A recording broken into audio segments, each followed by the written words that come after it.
Ever stop and think about the stuff our world is made of? Today, we're going to pull back the curtain on the unseen science of engineering materials. And trust me, these are anything but ordinary. Okay, so a jet engine, a smartphone, and a hip implant. I mean, they couldn't be more different, right? One's soaring through the sky, one's probably in your hand right now, and the other, well, it's literally inside someone's body. What on earth could possibly tie them all together? The answer? It's all about material science. Yep, every single one of these things is a flat-out miracle of engineering, relying on materials that have been designed, literally molecule by molecule, for some seriously tough jobs. So let's dive into this hidden world, because I promise, once you know what to look for, you'll start noticing these incredible materials absolutely everywhere. It's science hidden in plain sight. All right, let's kick things off with a pretty cool idea, teamwork, but for materials. You take two or more different things, combine them, and the result is way better than the sum of its parts. We call these composites. And you know who figured this out first? Nature. Wood is a perfect example. Strong fibers held together by a natural glue. We humans just copied that playbook for stuff like concrete, mixing stone with cement. And once you start looking, you see these man-made composites everywhere. Seriously, the plywood in your house, the fiberglass in a boat hull, that super light, super strong carbon fiber in a tennis racket or a race car. Yeah, we are surrounded by this stuff. This leads us right into one of the holy grails of engineering, the never-ending quest to make things lighter, faster, and stronger. It's a huge, ongoing challenge. Just look at the difference here. You got old-school cast iron. Sure, it's strong, but it's also super heavy, it can be brittle, and boy, does it love to rust. Now, compare that to a modern fiber composite. It's ridiculously strong, weighs next to nothing, and it's totally rust-free. It's not even a fair fight. You can see right away why this is such a massive game changer for engineers. And that potential is being unlocked all over the place. For airplanes and rockets, lighter means you go farther with less fuel. Simple as that. In sports, a lighter bike frame or a stiffer hockey stick, that's a direct upgrade to your performance. It's a win-win. But it isn't always about inventing something brand new. Sometimes it's about making the materials we already have even better. Think about a blacksmith hammering away at a piece of metal. They knew for centuries that this made it tougher. We call it work hardening. What's actually happening on a microscopic level is fascinating. You're basically creating and tangling up these tiny little defects called dislocations, which act like roadblocks and make it way harder for the atoms inside to slide around. Okay, here's an awesome way to picture this. Imagine that dislocation moving through the metal like a caterpillar. You know how it kind of inches forward by arching its back? It's the same idea, just with rows of atoms.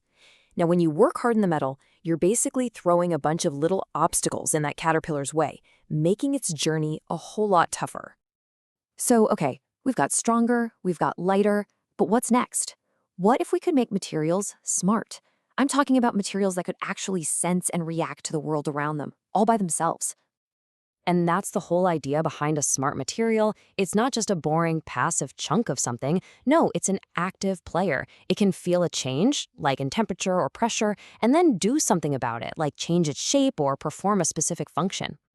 Now, a really key point here is that these materials usually work as part of a system. Think about it like your own body. You have nerves that act as sensors, your brain is the control unit, and your muscles are the action device.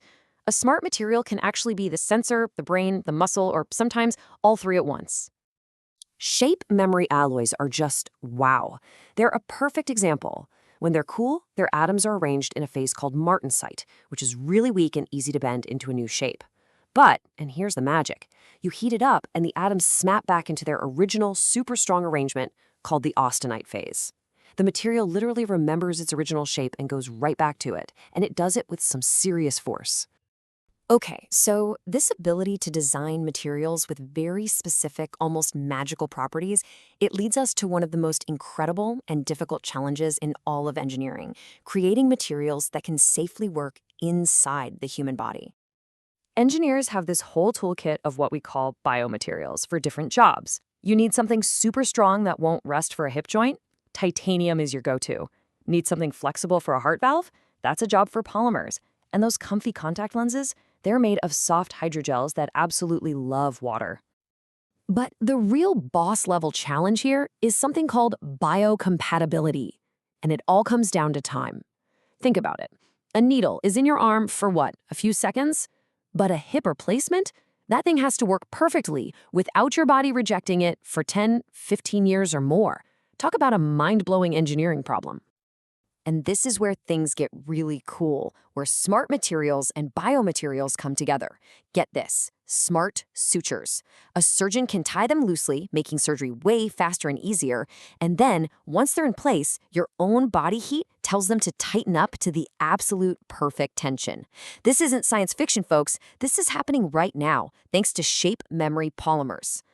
So we've seen the what, but what about the how? How do engineers actually cook up these amazing materials with such specific superpowers? Let's take a peek inside the engineer's toolkit.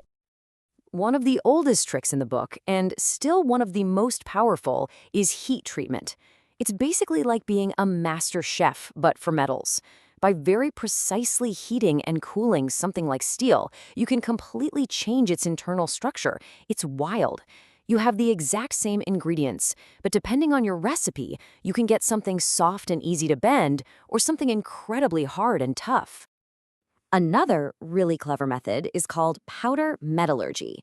So instead of melting a big hunk of metal, you start with superfine metal powders.